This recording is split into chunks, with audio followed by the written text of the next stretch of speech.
Indo British advanced pain clinic. నొప్పి మాయం, surgery దూరం.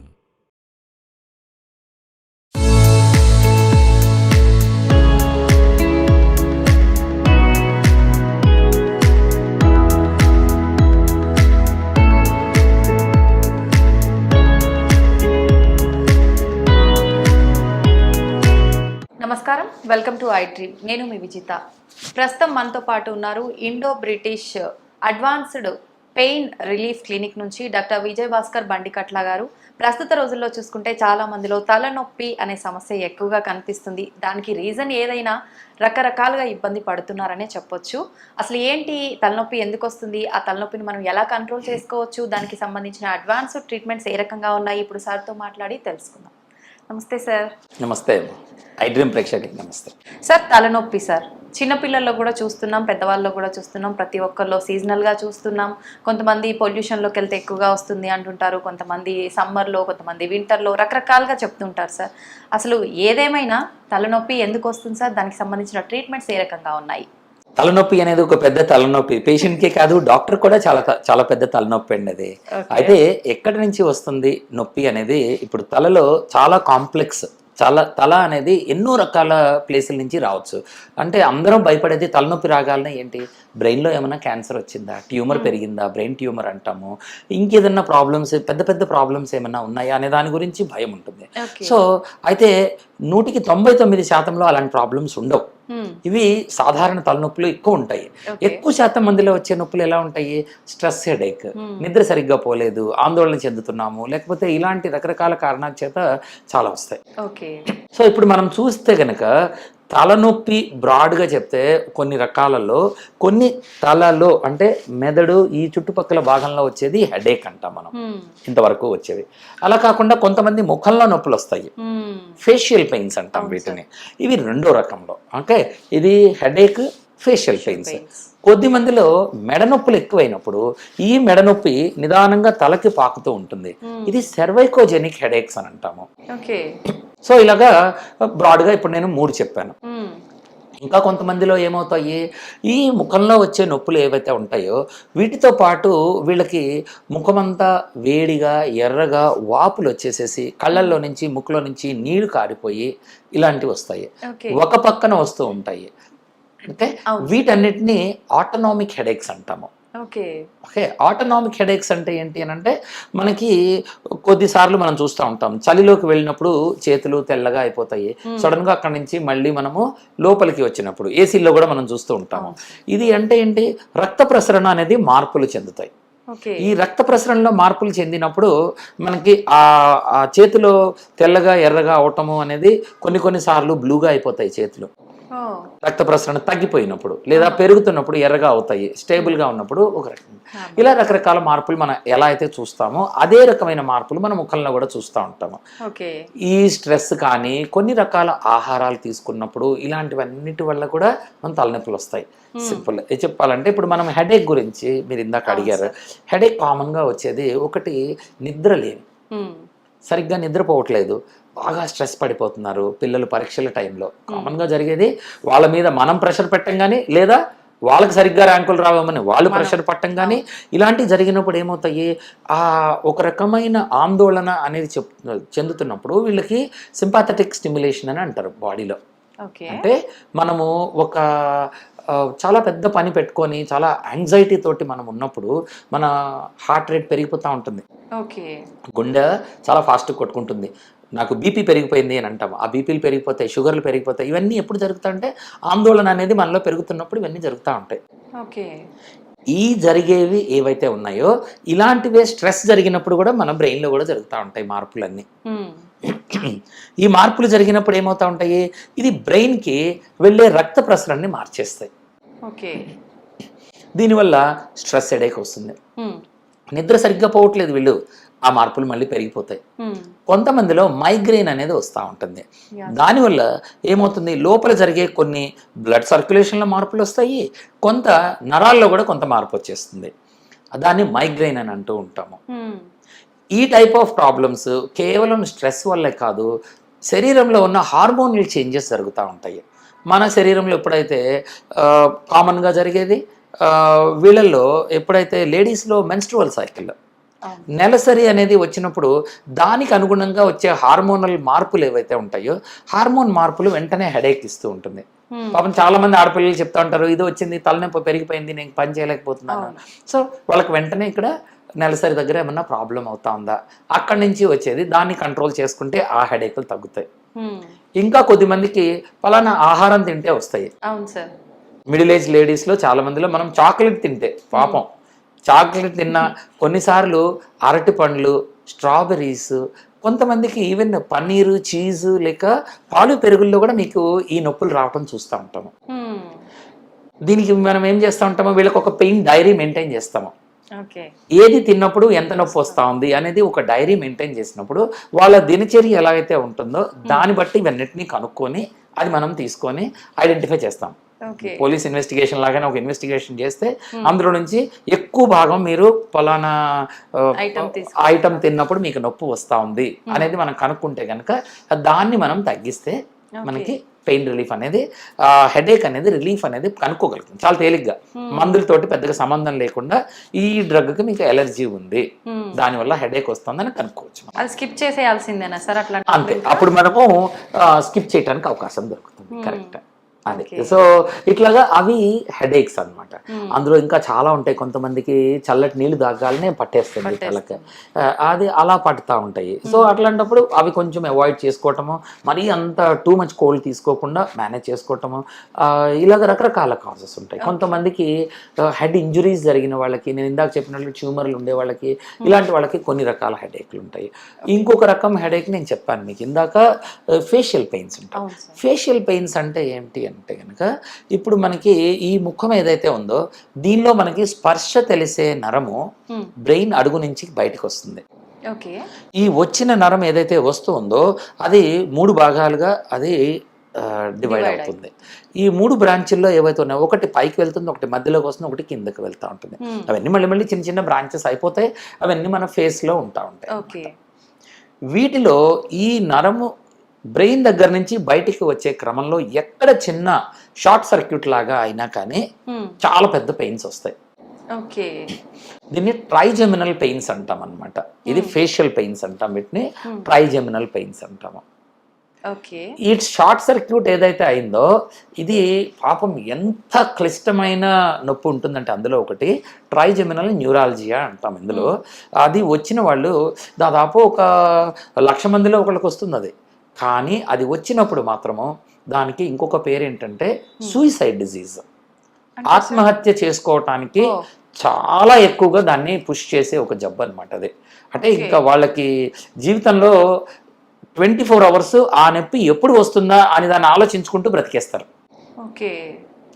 అది వస్తే ఇంకా దానికి అది వస్తుంది అని వీళ్ళు ఇంకా బాధపడుతూ ఏడుస్తూ డిప్రెషన్లోకి వెళ్ళిపోయి ఇక జీవితాన్ని ఇంకా చాలిద్దాం, ఇంకా ఈ బాధ భరించటం కన్నా చనిపోవటం బెటర్ అనే స్టేజ్కి వెళ్తుంది. అది ఎక్కువగా ఏజ్ వాళ్ళలో ఎవరిలో వస్తుంది సార్ ఈ సమస్య? సాధారణంగా 2 రకాలు ఉంటాయండి ఇందులో. ఒకటి బాగా యంగ్గా ఉండే వాళ్ళల్లో, ఆడవాళ్ళల్లో కూడా ఎక్కువగానే వస్తుంది. యంగ్గా ఉండే వాళ్ళలో వస్తుంది, అంటే 30s 40s ఉండే వాళ్ళకి వస్తుంది. రెండో గ్రూప్ ఉంటారు. ఈ ఫస్ట్ గ్రూప్లో జబ్బు లేకుండా వస్తుంది. రెండో గ్రూప్లో కొన్ని జబ్బులు ఉంటాయి, అంటే మల్టిపుల్ స్క్లెరోసిస్ అని, ఇంకా కొన్నిసార్లు లోపల ఉండే ఒక బ్లడ్ వెసల్ నరం మీద తాకటం వల్ల కానీ ఇలాంటి వాటికి కొన్ని జబ్బు ఉంటుంది వాళ్ళకి. ఆ జబ్బు వల్ల నరం డ్యామేజ్ అవుతుంది. ఆ డ్యామేజ్ అయిన దానివల్ల వీళ్ళకి నొప్పి వస్తూ ఉంటుంది. ఈ తర్వాత ఉండే ఈ జబ్బులు మల్టిపుల్ స్క్లెరోసిస్ లేక బ్రెయిన్లో ట్యూమర్ వచ్చి అలాంటి వాళ్ళు ఎవరైతే ఉంటారో, స్ట్రోక్లు వచ్చిన తర్వాత వచ్చేవాళ్ళు, ఇలాంటి వాళ్ళు కొంతమంది ఎవరైతే ఉంటారో అవి కొద్దిగా వయసు పైబడిన వాళ్ళకి, 50కి చుట్టుపక్కల ఉండే వాళ్ళకి ఆ జబ్బులు వస్తాయి. సో అల్టిమేట్గా వీ రెండింటికి ఐడెంటిఫై చేసుకొని వేరే ప్రాబ్లం లేదు అని అంటే కనుక చాలా మంచి ట్రీట్మెంట్స్ ఉంటాయి వీళ్ళకి. ఆల్మోస్ట్ కంప్లీట్గా ఈ నొప్పిని తీసేస్తాం. ఎక్కువ శాతం మందిలో నొప్పిని తీసేసే కొన్ని సంవత్సరాల వరకు వెళ్ళిపోతుంది వీళ్ళకి. ఒక 5 years 10 years వరకు మళ్ళీ నొప్పులు రాకుండా కూడా చేసేయచ్చు వీళ్ళకి. వీళ్ళకి సాధారణంగా ఏదైతే నరం లోపల నుంచి బయటకు వస్తుందో ఈ మన బ్రెయిన్ బాక్స్ ఏదైతే ఉంటుందో దాని కింద చిన్న చిన్న రంధ్రాలు ఉంటాయి. వాటిలో నుంచి నరాలు బయటకు వస్తూ ఉంటాయి. మనము ఎక్స్రే ద్వారా, స్కాన్ల ద్వారా ఆ నరాన్ని ఏ రంధ్రంలో నుంచి వస్తుందో ఐడెంటిఫై చేసి దాని లోపలికి ఒక సన్నటి నీడిల్ లోపలికి పంపిస్తాము. పంపించి అక్కడ ట్రీట్మెంట్ చేస్తాము. దాని ఆ నరాన్ని కాల్చేయటం కానీ లేదా దాని పనితనాన్ని మాడ్యులేషన్ అని అన్నాం కదా, న్యూరో మాడ్యులేషన్ అని అంటాము. మన వాయిస్ మాడ్యులేషన్ చేసినట్లు నరం పనితనాన్ని మారిస్తే ఈ నొప్పిని చాలా వరకు కంట్రోల్ చేసుకోవచ్చు మనము. సో అది ట్రైజెమినల్ న్యూరాలజియా. కొన్నిసార్లు ఇంత చేయటానికి కూడా పేషెంట్లు సహకరించే పరిస్థితి ఉండదు, లేదా నొప్పి అంత ఎక్కువ ఉండకపోవచ్చు. వీళ్ళకి ఏం చేస్తూ ఉంటాము, బయట నుంచి ఈ నరాలు లోపల నుంచి వస్తున్నాయని చెప్పాను కదా, ఈ వచ్చే నరము ఇక్కడ మన పైన రంధ్రాల్లో నుంచి బయటకు వస్తాయి, చిన్న చిన్న రంధ్రాల్లో నుంచి ఇక్కడ ఇస్తూ ఉంటాయి అన్నమాట. ఈ వచ్చే నరాలని మనం ఏం చేస్తాము, బయట కూడా వీటిని ట్రీట్మెంట్ చేసి వీటిని కంట్రోల్ చేసేయచ్చు. బయట నుంచి కొంత కరెంట్ అది పంపించి వీటన్నిటిని కూడా కంట్రోల్ చేసుకోవచ్చు. ఇంకా కొన్ని ట్రీట్మెంట్స్ ఉంటాయి. ఇప్పుడు మనము వయసు కనపడకుండా చేసేవి బోటాక్స్ ట్రీట్మెంట్స్ అని అంటాము, అవునా. ఈ బాట్యులినం టాక్సిన్ అనేది ఒక కెమికల్, అది వేరే కొన్ని బ్యాక్టీరియా నుంచి వస్తాయి. అవి ఆ వచ్చే కెమికల్ని మనం సపరేట్ చేసి అది ఈ ఫేస్కి అవి ఇచ్చినట్లయితే కనుక మన వయసు కనపడకుండా చేసుకుంటా ఉంటాం కదా. కానీ అదే ట్రీట్మెంట్, అదే మందుని ఈ నొప్పులు రాకుండా కూడా వాడుకోవటానికి అవకాశం ఉంది. సో ఇలాంటి ట్రీట్మెంట్స్ కూడా చాలా ఎఫెక్టివ్గా మనం వాడుకోవచ్చు అనమాట. ఇలా రకరకాలు, అఫ్ కోర్స్ మెడికల్ మేనేజ్మెంట్ ఉంటుంది, రకరకాల మెడిసిన్స్ వల్ల కూడా దీన్ని మనం కంట్రోల్ చేయడానికి అవకాశం ఉంటుంది. ఫస్ట్ అవి ట్రై చేస్తాము, మెడిసిన్స్ ట్రై చేస్తాము, చిన్న చిన్నవి అయితే థెరపీల ద్వారా ట్రై చేస్తాము. అది కుదరకపోతే ఈ నీడిల్స్ ద్వారా రకరకాల నరాలు ఎక్కడైతే ఉంటాయో బయట వీలైతే, లేకపోతే లోపలికి వెళ్ళి వీటిని చేస్తూ ఉంటాము. ఇవన్నీ చేసిన తర్వాత కూడా పేషెంట్కి పోలేదనుకోండి, అప్పుడు ఈ నరాల దగ్గరికి మనము చిన్న చిన్న ఎలక్ట్రోడ్లు పంపించి చిన్న బ్యాటరీలు అమర్చి దాని ద్వారా ఈ నరాల పనితనాన్ని పర్మనెంట్గా కూడా మార్చడానికి వీలవుతుంది అనమాట. ఇవి అడ్వాన్స్డ్, చాలా అడ్వాన్స్డ్ ట్రీట్మెంట్స్ అనమాట. అలా చేయడం వల్ల అంటే ఛాన్స్ పర్మనెంట్గా సొల్యూషన్ ఉంటుందా సార్? కొన్ని రోజుల వరకు, మంత్స్ వరకు? ఇవి ఎలా ఉంటుంది, ఒక నరము యాక్టివేట్ అయిపోయి అది కరెంట్ సిగ్నల్ వేస్తాం అనుకోండి పైకి, మనకి షార్ట్ సర్క్యూట్ అయిపోయి సిగ్నల్ అవుతాం. అప్పుడు మనం ఏం చేస్తాము, ఆ మధ్యలో ఇంకొక అబ్స్ట్రక్షన్ పెట్టేసేసి ఆ కరెంట్ పైకి వెళ్ళనివ్వకుండా మనం ఆపటం జరుగుతుంది అనమాట. అది చేసేది. సో ఇది ఈ ట్రీట్మెంట్స్ అన్ని అడ్వాన్స్ ట్రీట్మెంట్స్, ఇప్పుడు దానికోసం చేస్తూ ఉంటాం మనం. అట్లా అయితే కొంతమంది చిన్నపిల్లల్లో కూడా ప్రజెంట్ చూసుకుంటే హెడ్ ఏక్స్ అంటున్నారు, నెక్ పెయిన్ అంటున్నారు. ఎందుకని సార్? దానికి రీజన్ ఏంటంటారు? చాలా మటుకు పిల్లల్లో చాలా తేలిగ్గా స్ట్రెస్కి లోనవుతారండి ఎక్కువ భాగము. ఓకే, వాళ్ళకి ఫస్ట్ వచ్చే కంప్లైంట్, వాళ్ళు స్ట్రెస్లోకి వెళ్ళారు అని అంటే ఆహారం సరిగ్గా తీసుకోకపోవటము, సంతోషంగా ఉండకపోవటము. తర్వాత సొమటైజేషన్ అని అంటాము. సొమటైజేషన్లో ఏం జరుగుతుంది, వాళ్ళు తలనొప్పి అని కానీ కడుపు నొప్పి అని కానీ ఇంకా ఎక్కువగా నడుములో నొప్పులు కానీ చెప్తా ఉంటారు. ఇవి ఎక్కువగా జరిగేది. అయితే ఎప్పుడైతే ఒక పిల్లవాడు అలా చెప్తున్నాడో మనం వెంటనే ఆలోచించాల్సిందంటే వీళ్ళకి నిజంగా ఏమైనా ప్రాబ్లం ఉందా అంటే, వీళ్ళకి ఒక బ్లడ్ క్యాన్సర్ ఉండొచ్చు, బ్రెయిన్లో ట్యూమర్ ఉండొచ్చు, లేదా కడుపులో ఇంకేదైనా జరిగి ఉండొచ్చు, ఇంకేదైనా పెద్ద ప్రాబ్లం జరిగి ఉండొచ్చు. లేకపోతే చక్కగా తిని ఆడుకునే పిల్లవాడు ఎందుకు చెప్తాడు? సో ముందు వాటిని తీసేస్తాం, వీటిని రెడ్ ఫ్లాగ్స్ అంటాం మనం. ఈ రెడ్ ఫ్లాగ్ అనేది మనం రూల్ అవుట్ చేసుకొని, అది 1% కాదు కదా, 0.1% ఛాన్స్ ఉన్నా కానీ ముందు దాన్ని రూల్ అవుట్ చేయాలి.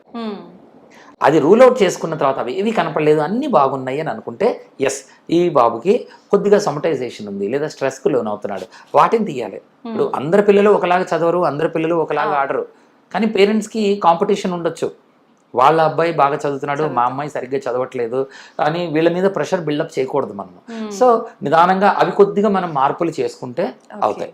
ఇంకా ఎక్కువ కారణం ఏంటి, పిల్లల్లో వచ్చేసేసి కళ్ళకు సంబంధించి వీళ్ళకి విజువల్గా కొంత ప్రాబ్లమ్స్, అంటే నరంలో ప్రాబ్లం ఉండొచ్చు, లేదా గ్లాసెస్లో ప్రాబ్లం ఉండొచ్చు, లేదా సైనస్లో ప్రాబ్లం ఉండొచ్చు, జలుబు చేసినప్పుడు చెవులు దిబ్బెడ వేసిపోతాయి, మూసుకుపోతాయి, ఇలాంటివి జరగచ్చు, పళ్ళల్లో ఇన్ఫెక్షన్ ఉండొచ్చు. ఇవన్నీ కూడా మనకి నరాలలో నొప్పులు ఇచ్చేస్తాయి. సో చాలా జాగ్రత్తగా హెడేక్ అనేది, అందుకే నేను headache is a real headache for the doctor also. ఎందుకంటే ఇన్ని రకాల కారణాలు ఉంటాయి, వీటన్నిటిని మనం ఒక్కొక్కటి మనం సపరేట్ చేసుకొని ఇవన్నీ ఏవి లేవు లేవు లేవు అంటే టైం పడతాయి. పేరెంట్కి ఫ్రస్ట్రేటింగ్గా ఉంటుంది, ఇంకా తెలియలేదు అని. ఓకే, కానీ మల్టిపుల్ స్పెషలిస్ట్, ఒక ఈఎన్టీ డాక్టర్ దగ్గరికి వెళ్తాము, ఒక కంటి డాక్టర్ దగ్గరికి వెళ్తాం, డెంటల్ డాక్టర్ దగ్గరికి వెళ్తూ ఉంటాము, ఫిజిషియన్ దగ్గరికి వెళ్తూ ఉంటాం, న్యూరాలజిస్ట్ దగ్గరికి వెళ్తూ ఉంటాము. అన్నీ ఒక్కొక్కటి రూల్ అవుట్ చేసుకోవాలి. ఇవన్నీ కూడా ఒక్కొక్కళ్ళు కోఆర్డినేట్ చేస్తాం, అదే చేస్తూ ఉంటాం జనరల్గా. ఇలా హెడేక్ వచ్చిన పేషెంట్స్కి ఇవన్నీ ఏం లేవు అని చూసుకొని అప్పుడు ఓకే మీకు ఇంకా ఈ పెయిన్ ఉంది, మెడలో స్పాండలోసిస్, పెద్దవాళ్ళు అయితే కనుక 25-30 years సర్వైకల్ స్పాండలోసిస్ అని అంటాము, మెడలో బాగా నొప్పి ఉంది, స్కాన్ తీసి అరిగింది, డిస్క్లో ప్రాబ్లం వచ్చింది, ఇక్కడ మనము ట్రీట్మెంట్ చేస్తే నొప్పి తగ్గే అవకాశం ఉంది, లేదా ఇక్కడ పైకి వెళ్ళే నరాలని బ్లాక్ చేస్తే తగ్గే అవకాశం ఉంది, థెరపీలు చేయొచ్చు, ఫిజియోథెరపీ చేయొచ్చు. ఇలాంటి ఏమి ట్రీట్మెంట్ చేస్తే వీళ్ళకి బెటర్ ఉంటుంది, ఏ మెడిసిన్ వాడితే బెటర్ ఉంటుంది, ఇవన్నీ చూసుకొని ముందుకు తీసుకుని వెళ్ళాలి. ఓకే, అలా ముందు ప్రాబ్లం ఏంటి డీటెయిల్ గా తెలుసుకున్న తర్వాతే ట్రీట్మెంట్. ఎప్పుడైనా సరే it is all about finding the problem. ఎక్కడ ప్రాబ్లం ఉంది తెలుసుకుంటే, ప్రాబ్లం ఎక్కడుందో తెలిస్తే దానికి సొల్యూషన్ చేయటం చాలా తేలిక అవుతుంది. అంతా జరిగేదంతా కూడా అక్కడ మనం చేసే ఇంజెక్షన్ వల్ల, లేకపోతే చేసే సర్జరీ వల్ల, మందు వల్ల కాదు. ముందు ప్రాబ్లమ్, ఇందాక నేను చెప్పినట్లు పిల్లవాడికి ఒక చిన్న స్కూల్లో ఇష్యూ వచ్చి ఉండొచ్చు, అది మనకి ప్రొజెక్షన్ అనేది మనకి దీనివల్ల ఉండొచ్చు. అది మనం పెద్దవాళ్ళు పట్టించుకోకపోతే వాడు సొమటైజేషన్ తోటి చెప్తారు. ఆడపిల్లకి ఇంకేదన్నా ప్రాబ్లం ఉండొచ్చు, స్కూల్లో కానీ బయట వేరే వాళ్ళతోటి మనకు చెప్పుకోలేని ప్రాబ్లం ఉండొచ్చు. That will all come out as this. అది ఇలా మనకి హెడేక్ రూపంలోనో, కడుపు నొప్పి రూపంలోనో పాప చెప్తూ ఉంది అని అంటే ఇక్కడ ఏం జరిగింది ఇక్కడ అనేది మనము ఫస్ట్ దాన్ని ఐడెంటిఫై చేయాలి. దానికోసం టైం స్పెండ్ చేయాలి మనం ఎప్పుడు కూడా. అయితే సార్ కొంతమంది అంటే ఫుడ్ ఆలస్యంగా తిన్నా కూడా నాకు తలనొప్పి వస్తుంది అంటుంటారు, అది ఏ రిలేటెడ్ గా ఉంటుంది? హైపోగ్లైసీమియా. నేనే ఒక ఎగ్జాంపుల్. నా చిన్నతనంలో నాకు ఉండేది హైపోగ్లైసీమిక్ హెడేక్ ఉండేది. నాకు ఎప్పుడైతే నాకు ఆకలి అవుతుందో అంటే సరిగ్గా తినకపోతే ఆడేస్తూ ఉంటాము బయట, హైపోగ్లైసీమియా, షుగర్ లెవెల్ పడిపోతూ ఉండేది, తలనొప్పి అని డాక్టర్ దగ్గరికి వెళ్తూ ఉంటాము. డాక్టర్ దగ్గరికి వెళ్తా ఉంటే ఇవన్నీ పట్టించుకున్నప్పుడు ఏంటి మందులు రాస్తూ ఉంటారు, ఏవో మందులు చూస్తూ ఉంటాము. ఓకే, ఇలాగే ఒకటి ఆకలి అయ్యి హైపోగ్లైసిమియా వచ్చేది ఒకటి ఉంటుంది. అలాగే కొన్ని ఆహారాలు పడకుండా ఉన్నప్పుడు కూడా కొంత వస్తూ ఉంటుంది. ఇలాగా రకరకాల హెడేక్లు అందులో ఉంటాయి అన్నమాట. హైపోగ్లైసిమిక్ చాలా కామన్ గా ఎవరికి చూస్తూ ఉంటాము? Sugar patients. ఒక చైల్డ్, మీకు 10 సంవత్సరాల పాపకి సడన్ గా ఈ హెడేక్స్ చెప్తున్నారు, చెమటలు పట్టేస్తున్నాయి, కింద కూర్చుంటున్నారు, తలనొప్పి అని పట్టుకుంటున్నారు అని అంటే వాళ్ళకి బ్లడ్ షుగర్ పడిపోతా ఉండొచ్చు. Hypoglycaemic headache. సో అది మనం ఇమ్మీడియట్ గా దాన్ని పట్టుకొని వాళ్ళకి షుగర్ ని కంట్రోల్ చేస్తే ఆ ప్రాబ్లం వెళ్ళిపోతుంది. మందులు వాడాల్సిన పని ఉండదు వాళ్ళకి అసలు. ఈ ప్రాబ్లమ్ ఐడెంటిఫై చేయాలి. సో ఇది వెరీ ఇంపార్టెంట్. ఇది పెద్దవాళ్ళలో కూడా జరుగుతుంది, పిల్లల్లోనే కాదు. 30 ఏళ్ళు, 50 ఏళ్ళు, 70 ఏళ్ళు ఎవరికైనా కానీ హైపోగ్లైసిమిక్ అటాక్స్. షుగర్ ఉన్న పేషెంట్స్ మందులు వేసుకుంటున్నా కానీ మందు డోస్ ఎక్కువైంది, రకరకాల ఇప్పుడు డైట్లు అవి ఫాలో అవుతున్నారు అందరూ. డైట్ ఫాలో అయినప్పుడు ఆటోమేటిక్గా మీకు షుగర్ లెవెల్స్ దానంతా అది కంట్రోల్ అవుతుంటుంది. అప్పుడు మనం వేసుకునే మందు ఎక్కువైపోయింది అనుకోండి, మళ్ళీ హైపోగ్లైసిమియా వస్తుంది. సో చాలా కేర్ఫుల్ గా ఫాలో అవుతా ఉండాలి దీన్ని. అదే ఇవన్నీ చేసిన తర్వాత కూడా ఇప్పుడు మనకి నేను ఇందాక చెప్పినట్లు మెడ అరిగిపోతా ఉంది, లేదా నరం డ్యామేజ్ అయింది, లేదా ముక్కల్లో వాపు వచ్చేస్తా ఉంది, కళ్ళలో నీళ్ళు వచ్చేస్తున్నాయి, ఇవంతా కూడా ఇలాంటివి వచ్చినాయి అనుకోండి, వాటికి సపరేట్ ట్రీట్మెంట్ చేస్తూ ఉంటాము, థెరపీలు చేస్తూ ఉంటాము. ఇవి చేసినప్పుడు ఆ నరానికి ట్రీట్మెంట్ చేస్తే వెంటనే తగ్గుతుంది. ఇప్పుడు మన ఫేస్కి ఇప్పుడు మనకు ఒక్కోసారి లైట్లోకి వెళ్తే కనుపాప చిన్నది అవుతుంది, చీకట్లోకి వెళ్తే కనుపాపలు పెద్దవి అవుతాయి, మనం చూస్తాం. ఇవన్నీ కూడా బాడీలో ఒక సిస్టమ్ కంట్రోల్ చేస్తా ఉంది దీన్ని. అదే మన ఫేస్ లో ఉండే సర్క్యులేషన్, కోపం వచ్చింది అనుకోండి మనకేమవుతుంది, మొహం అంతా ఎర్రగా అయిపోతుంది. అలాగే భయం వేసింది అనుకోండి మొహం పాలిపోయినట్లు అవుతుంది కదా. ఇవన్నీ ఏదో కంట్రోల్ చేస్తాం కదా, బ్లడ్ సర్క్యులేషన్ అంతా బ్రెయిన్ కాదు కంట్రోల్ చేసేది, వేరేది కంట్రోల్ చేస్తా ఉన్నాయి. ఈ కంట్రోల్ చేసే ఈ నాడీ వ్యవస్థ ఏదైతే ఉందో ఇది సపరేట్ వ్యవస్థ, ఆటోనామిక్ సిస్టమ్ అంటాం దీన్ని. వాటిని టార్గెట్ చేస్తాం ఇలా వాపులు వచ్చినప్పుడు, వాటికి ట్రీట్మెంట్ చేస్తే ఇవి బెటర్ అవుతాయి అన్నమాట. వాటికి బ్లాక్స్ చేస్తూ ఉంటాము, వాటిని పని చేయనీయకుండా అబ్లేషన్స్ చేస్తూ ఉంటాము, న్యూరోలైసిస్లు చేస్తూ ఉంటాము, లేదా వాటిని మాడ్యులేట్ చేయడానికి బయట నుంచి కానీ లోపల నుంచి కానీ న్యూరో మాడ్యులేషన్ చేస్తూ ఉంటాం. ఇలాంటి రకరకాలు అవి చేసి దాన్ని ఇంప్రూవ్ చేయొచ్చు. అలా అన్నమాట. తనకైతే తలనొప్పి అని అనుకుంటాం కానీ తలనొప్పిలో కూడా చాలా రకాలు ఉంటాయండి. ట్రీట్ చేసే విధానం కూడా అడ్వాన్స్డ్ గా చాలా రకాల ట్రీట్మెంట్స్ అయితే మన దగ్గర అవైలబుల్ గా ఉన్నాయి. అబ్సల్యూట్లీ. ఇవన్నీ కూడా ఇందులో ఇంకా ఇప్పుడు నేను చెప్పిన ఈ పిల్లలకి స్ట్రెస్ రిలేటెడ్ పెయిన్స్ ఇలాంటి ఏవైతే చెప్పామో, ఆ తర్వాత కొంతమందిలో వచ్చేసేసి పెయిన్స్ ఎక్కువైపోయి వాళ్ళకి నిద్ర పట్టక దాని నుంచి నొప్పులు వస్తాయి. ఇలాంటి వాళ్ళకి చాలా మందికి ఆ డిస్ట్రాక్షన్ అనేది చాలా ఉపయోగం అవుతుంది. యాంగ్జైటీ లెవెల్స్ తగ్గించటము, వాళ్ళకి పెయిన్ గురించి ఎక్స్ప్లెయిన్ చేయటము, ఇవన్నీ ఏంటంటే ఇప్పుడు ఇక్కడ క్లినిక్లో మనకి వర్చువల్ రియాలిటీ ఉంటుంది. ఇప్పుడు మనము ఆర్టిఫిషియల్ ఇంటెలిజెన్స్ అవి మనం వింటా ఉన్నాము, ఇవి మెడిసిన్ లో కూడా వచ్చేసాయి. ఇప్పుడు మనం దాని మీద రీసెర్చ్ అది చేస్తూ ఉంటాం అనమాట. ఈ వర్చువల్ రియాలిటీలో ఈ హెడ్ గేర్ అది పెట్టేసేసి వాళ్ళకి ఒక కొత్త ప్రపంచాన్ని మనం క్రియేట్ చేసి దానిలో నుంచి మనము వాళ్ళ పెయిన్ ని తగ్గించడానికి మనము ట్రీట్మెంట్స్ చేస్తూ ఉంటాము. ఓకే. సో ఇవి చేస్తే కూడా దీని నుంచి మంచి రెస్పాన్సెస్ ఉంటాయి. ఇవన్నీ జరగని వాళ్ళు కొంతమంది ఉంటారు. ఎట్టి పరిస్థితుల్లో వీటిని జరగలేదు అని అంటే ఇప్పుడు ఫర్ ఎగ్జాంపుల్ మెడ నుంచి పైకి వెళ్ళే న్యూరాలజియా, ఆక్సిపిటల్ న్యూరాలజియా అని అంటాము. కొన్నిసార్లు ఇలాంటి నొప్పులు ఉంటాయి. వాళ్ళకి కొన్ని కరెంట్ వైర్లు లాంటివి ఎలక్ట్రోడ్స్ అంటాం, వాటిని ఎలక్ట్రోడ్స్ని అమర్చి దానికి పంప్ అనేది అమరుస్తాము. అంటే ఒక చిన్న బ్యాటరీ లాంటి పేస్ మేకర్ లాంటి డివైస్ అనమాట. ఆ పేస్ మేకర్ డివైస్ ఏదైతే ఉంటుందో దానికి ఈ వైర్లు కనెక్ట్ చేసి పేషెంట్కి ఇచ్చేస్తాం, లోపల పెట్టేస్తాం, బాడీ లోపల, ఇంకా బయటికి ఏం కనపడదు. బట్ మన చేతిలో రిమోట్ ద్వారా దీన్ని మొత్తాన్ని కంట్రోల్ చేసుకోవచ్చు మనం. దాన్ని స్టార్ట్ చేసినప్పుడు ఈ కరెంట్ వైర్స్ ఎప్పుడైతే యాక్టివేట్ అవుతాయో ఇవి నొప్పి నరాన్ని బ్లాక్ చేసేస్తాయి. అలా చేసుకొని దీన్ని ఇంప్రూవ్ చేసుకోవడానికి వీలవుతుంది అనమాట. సో ఇది అడ్వాన్స్డ్ టెక్నిక్స్ ఏమంటారు, ఆక్సిపిటల్ స్టిమ్యులేషన్ అని అంటాము, ఆక్సిపిటల్ నర్వ్ స్టిమ్యులేషన్ అని అంటాం అనమాట. ఇక్కడ ఉండే ఆక్సిపిటల్ నర్వ్స్, అలాగే సూపర్ ఆర్బిటల్ నర్వ్ స్టిమ్యులేషన్, తర్వాత స్పీనోపాలటైన్ నర్వ్ స్టిమ్యులేషన్, ఇలాగా స్పెసిఫిక్ నర్వ్స్ని మనం యాక్టివేట్ చేసి వీటిని కంట్రోల్ చేయడానికి సాధ్యమవుతుంది. సో ఇవి చాలా కొద్ది మంది అవసరం పడతాయి. మిగతా అందరికీ ఈ ముందు చెప్పిన ట్రీట్మెంట్స్ ఇవన్నిటితో కూడా థెరపీస్ కానీ లేకపోతే మందులు కానీ లేదా బ్లాక్స్ కానీ అబ్లేషన్స్ కానీ వీటితోటి మనము బెటర్ చేసి కుదరని కొద్ది మందికి అక్కడ దాకా వెళ్తూ ఉంటాం. అయితే సార్ నరాలు బ్లాక్ అవటం అనగానే కొంతమందిలో అయితే చిన్న టెన్షన్ మొదలవుతుంది. నరాలు బ్లాక్ చేస్తున్నాం అంటున్నారు, దానిలో జరగాల్సిన ప్రక్రియ అంతా కూడా ఆగిపోతుంది కదా, నొప్పి ఒక్కటే తగ్గడంతో పాటు దానివల్ల ఎఫెక్ట్ అవ్వదా అని ఆలోచించే వాళ్ళు కూడా ఉంటారు కదా సార్, వాళ్ళకి ఏం చెప్తారు? ఇక్కడ రెండు రకాల పనులండి. ఒకటి వచ్చేసేసి నరం పనితనం అనేది ఎప్పుడైతే మారుతుందో దీన్ని న్యూరోప్లాస్టిసిటీ అంటాము. అంటే మనం ఒక ప్లాస్టిక్ ఏదైతే ఉందో అది లిక్విడ్ లాగా ఉన్నది, మనం ఏ షేప్లో కావాలంటే ఆ షేప్లో ఇస్తాం మనం కదా. ఒక గ్లాస్ కావాలంటే, బౌల్ కావాలంటే, ఇంకొకటి స్పూన్ కావాలన్నా దేన్నైనా సరే మనం ప్లాస్టిక్ని మనం మౌల్డ్ చేస్తాం. అలాగే బ్రెయిన్కి ఒక కెపాసిటీ ఉంటుంది, అది నర్వ్ ప్లాస్టిసిటీ. మనకి ఏ పని అయితే అది ఎక్కువ చెయ్యాలో దానిలాగా అది నరాలు మారిపోతాయి. మనకి ఎక్కువ కాలం నరము నొప్పి ఇస్తాం అనుకోండి, ఆ నొప్పి నరాలు కింద మిగతా నరాలన్నీ మారిపోతాయి. అంటే ఒక నరం చూస్తే మనకి ఎలా ఉంటుంది, స్పర్శ ఉంటుంది, మనకి నొక్కితే తెలుస్తుంది, వేడి తెలుస్తుంది, గుచ్చింది తెలుస్తుంది మనకి కదా, గుచ్చుకున్నట్లు తెలుస్తుంది, ఇలాగా కరెంట్ షాక్ తెలుస్తుంది. ఇవన్నీ వేరు వేరు స్పర్శలు ఇవన్నీ మనకి. ఏ స్పర్శ దానిది, యాసిడ్ పడినా తెలుస్తుంది, మనం పట్టుకుంటే అన్ని చెప్తాము, ఎక్కడ ఏది ఎలా ఉంది అనేది పొజిషన్ చెప్తాం మనం. ఇప్పుడు ఏమవుతుంది, నొప్పి బాగా పెరిగిపోయింది అని అంటే దాని ఉద్దేశం ఏంటి, తాకినట్లు చెప్పాల్సింది అది మనకి నొప్పి కింద చెప్తుంది కొంతమందికి, మనకు తెలుస్తుంది కొన్నిసార్లు కదా. అంటే బాగా అలసిపోయినప్పుడు కానీ అప్పుడు కూడా మనం చూస్తూ ఉంటాము, అబ్బా ఒళ్ళు పచ్చి పుండులాగా అయిపోయింది అని అంటాం మనం, అవునా. అంటే దాని ఉద్దేశం ఏంటి, నరాలన్నీ వేరేగా పనిచేస్తున్నాయి. సో అది న్యూరల్ ప్లాస్టిసిటీ అనేది జరుగుతుంది. ఈ జబ్బు చేసిన వాళ్ళకి ఇప్పుడు మనం తాకితే నొప్పి వచ్చేస్తూ ఉంటుంది. సో ఆ నరాలు వేరేగా పనిచేసేస్తున్నాయి కాబట్టి దాన్ని మళ్ళీ వెనక్కి తీసుకురావాలి.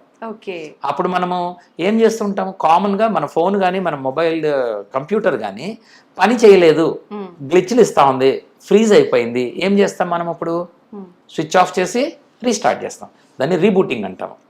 అలాగే ఈ నరాలని కూడా మనం ఒక్కసారి బ్లాక్ చేసామనుకోండి, మళ్ళీ అది రీస్టార్ట్ అయినప్పుడు ఈ గ్లిచెస్ పోతాయి.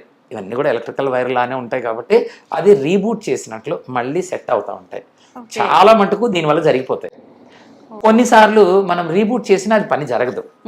అప్పుడు మనం ఏం చేస్తాము, ఇక ఈ నరం పని చేయట్లేదు, దానికి కొంత కరెంట్ పంపించి దాన్ని యాక్టివేట్ చేస్తూ ఉంటాం, అది నర్వ్ మాడ్యులేషన్ చేస్తూ ఉంటాము. కొన్నిసార్లు ఏం చేస్తూ ఉంటాము, అసలు ఈ నరం పనిచేస్తేనే చాలా ప్రాబ్లం అయిపోతా ఉంది, పేషెంట్కి నొప్పి ఎక్కువైపోయింది, ఆ నొప్పి వల్ల వాళ్ళ నిద్రపోవట్లేదు, ఆహారం తీసుకోలేకపోతున్నారు, చల్లగా తాగలేరు, వేడిగా తాగలేరు, ఏది చేసినా నొప్పి వచ్చేస్తుంది, ప్రాబ్లమ్స్ అయిపోతున్నాయి. అప్పుడు ఏం చేస్తాము, ఆ నరాన్ని ఆపేస్తాం పనిచేయటం. ఇది ఏ స్టేజ్లో ఎంతవరకు చెయ్యాలి అనేది సైన్స్. ఎప్పుడెప్పుడు ఏ ట్రీట్మెంట్ చేయాలి, ఎప్పుడు మాడ్యులేట్ చేయాలి, ఎప్పుడు న్యూరోలైసిస్ చేసేయాలి, పని చేయనీయకుండా చేయాలి, ఎప్పుడు అబ్లేషన్ చేసేయాలి, లేదా ఎప్పుడు మనము దీన్ని కొద్దిగా స్విచ్ ఆఫ్ చేసి ఆన్ చేయాలి, అది blocked. Simple, block is simple, ఒక కొన్ని గంటలు పనిచేస్తాయి, బట్ అది సరిపోతుంది కొంతమందికి.